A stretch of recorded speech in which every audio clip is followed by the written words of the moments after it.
My brother let his son smash my daughter's car to teach her a lesson. My dad had other plans. Hi, I'm Kevin.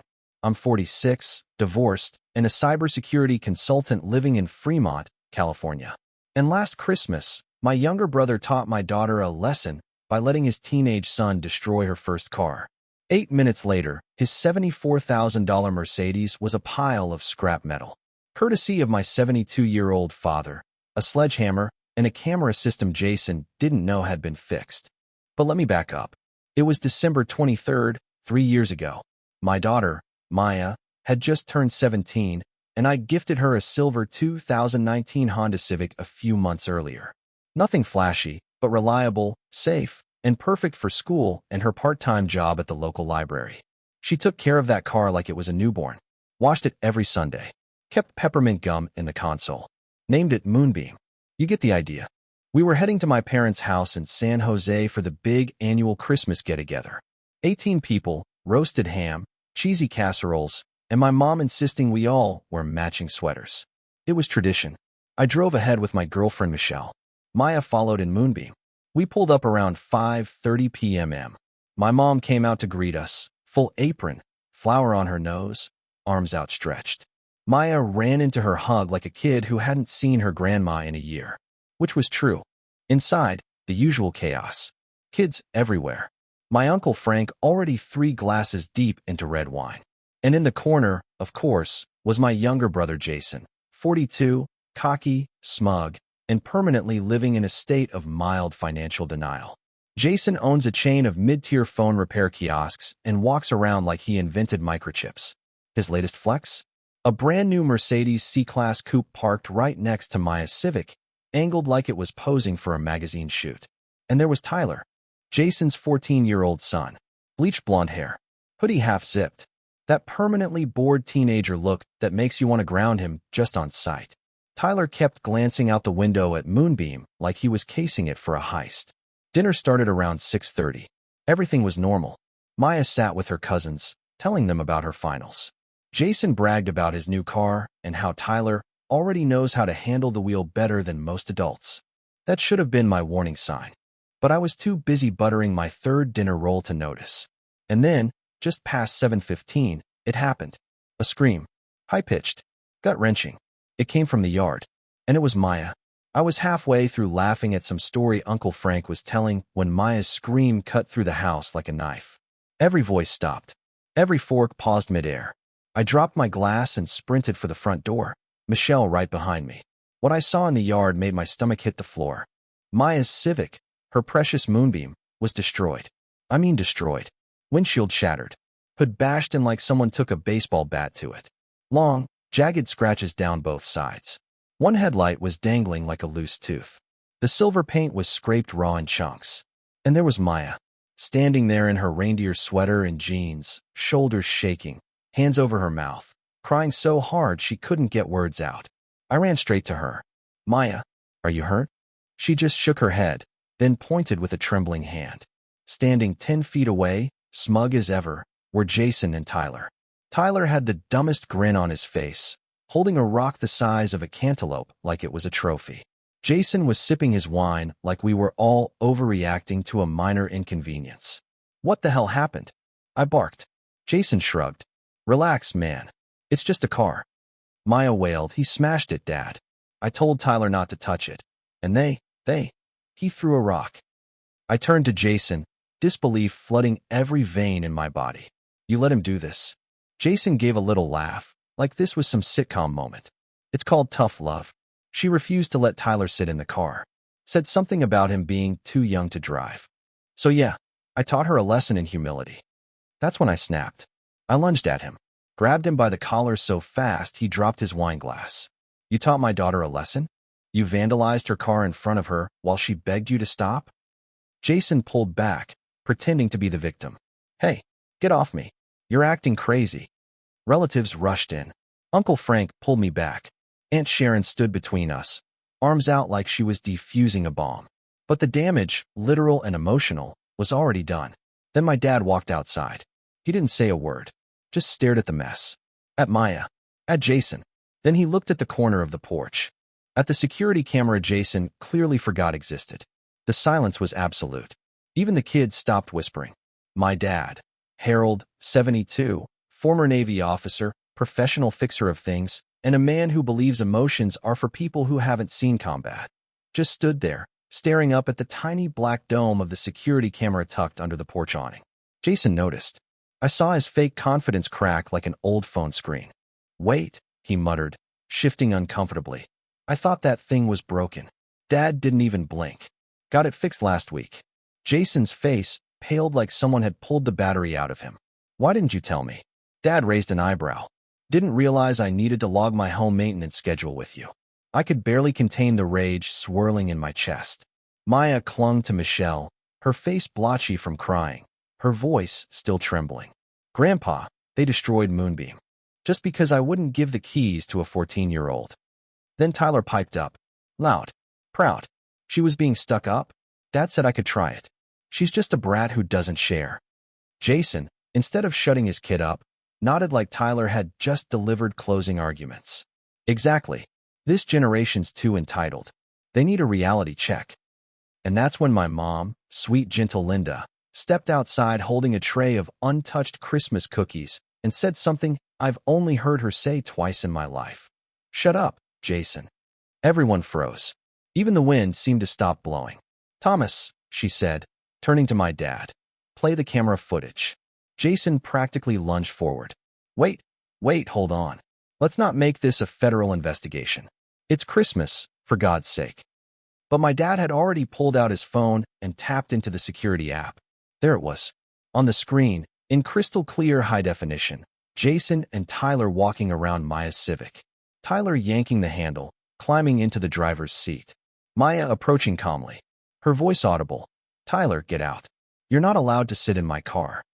Jason stepping in. Let him try it. Don't be dramatic. Maya refusing again. Jason stepping closer. Then the words that still make my blood boil. Give him the keys, or I'll show you what happens to little girls who think they're in charge. That's when he picked up the rock. Tyler grabbed another. And together, like some twisted father-son team-building exercise, they went to work on Moonbeam, laughing, cheering each other on, while Maya stood just out of frame, screaming. By the time the video ended, no one said a word. Jason's wine glass was empty. So was his credibility.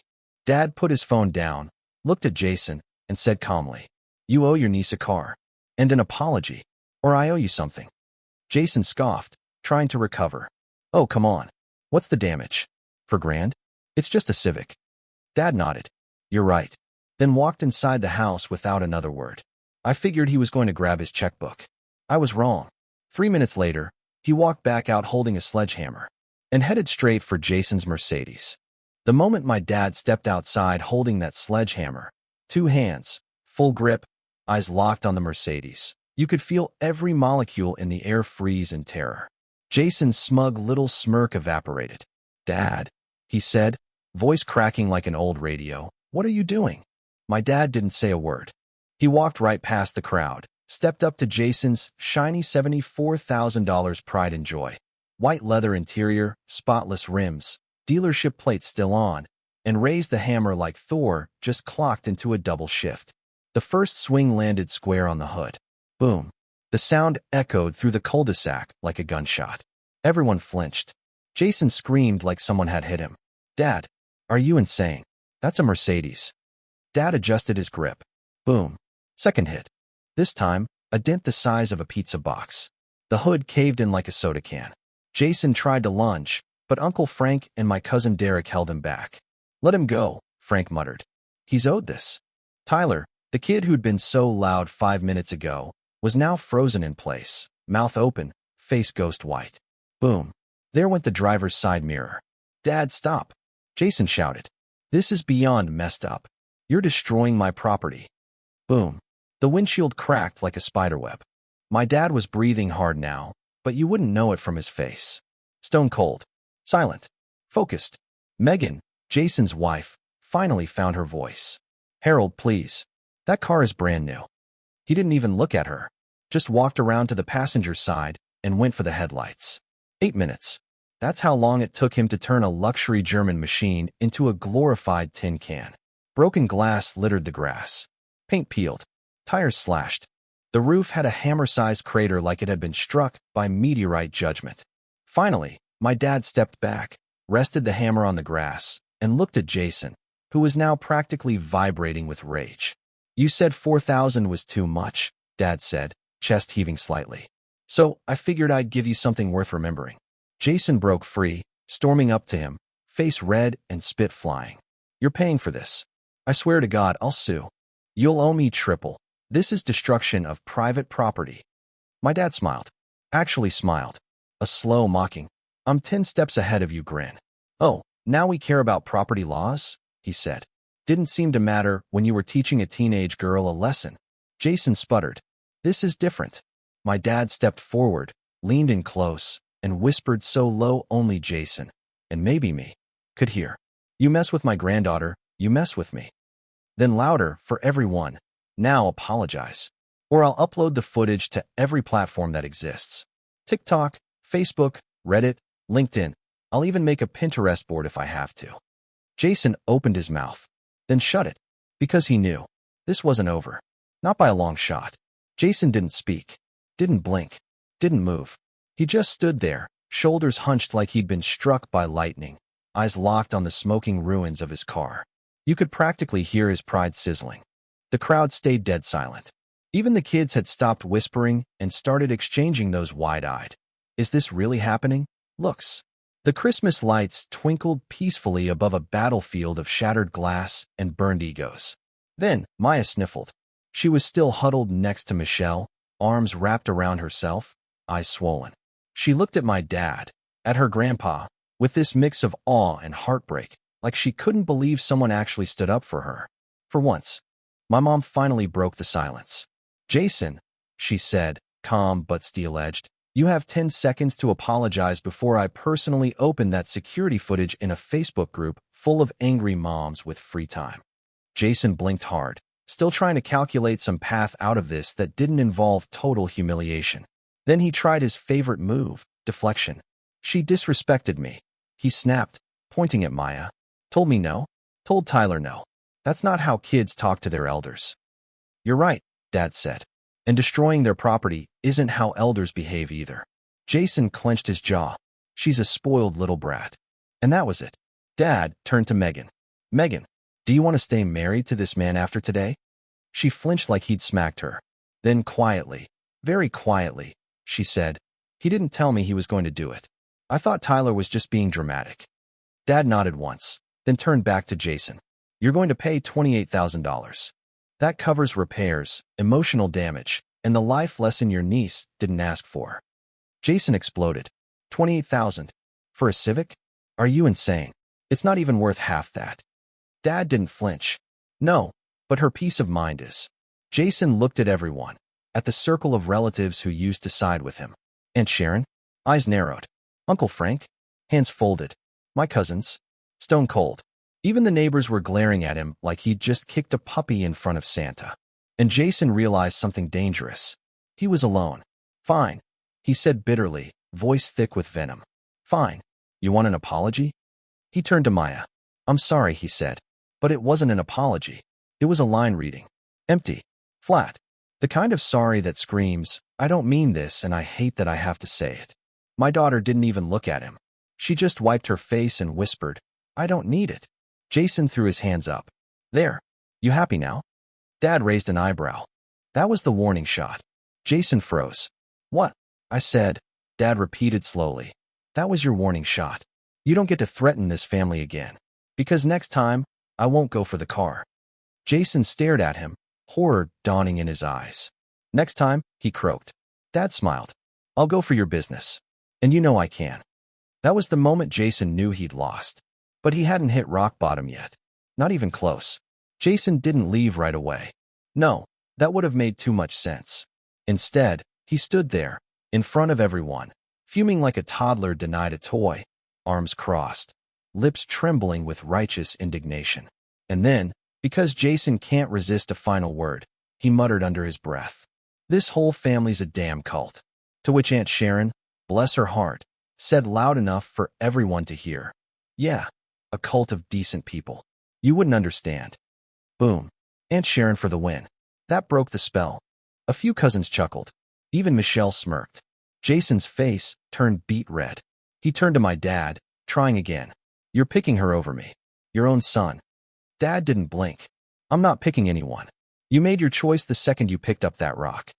Jason tried to say something else, but Megan, who had clearly reached her limit, grabbed his arm and hissed, Jason, we are leaving.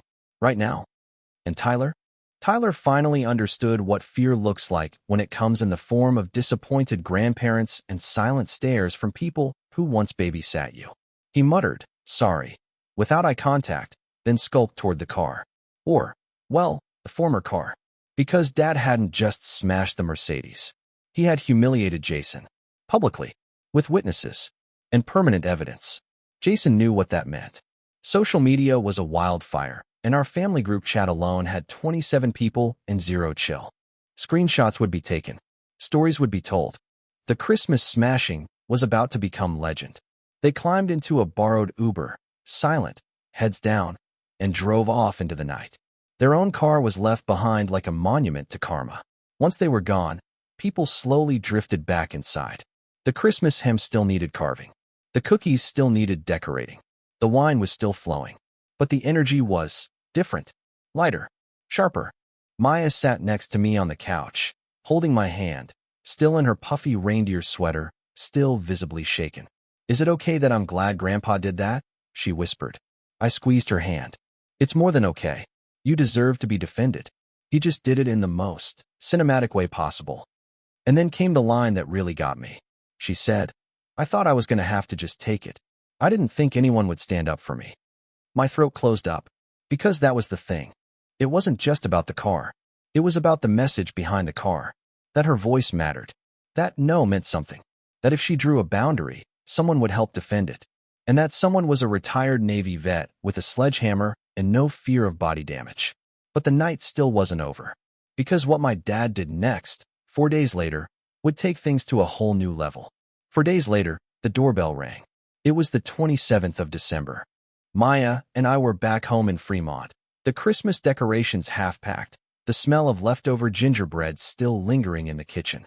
I figured it was a package or a neighbor dropping off cookies.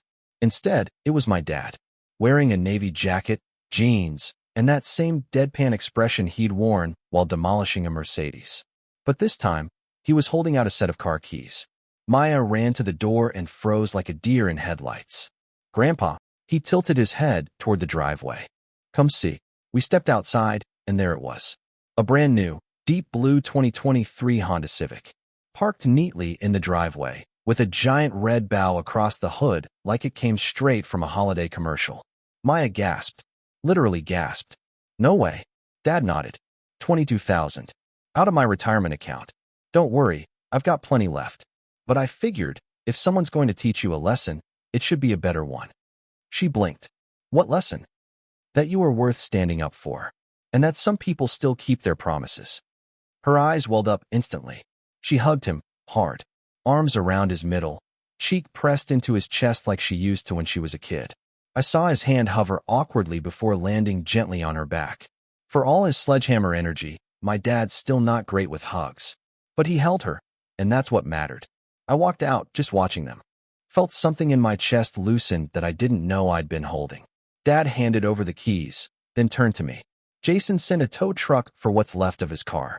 Didn't say a word. Just got it hauled off like it never existed. I exhaled. And Mom. He looked down. She's heartbroken.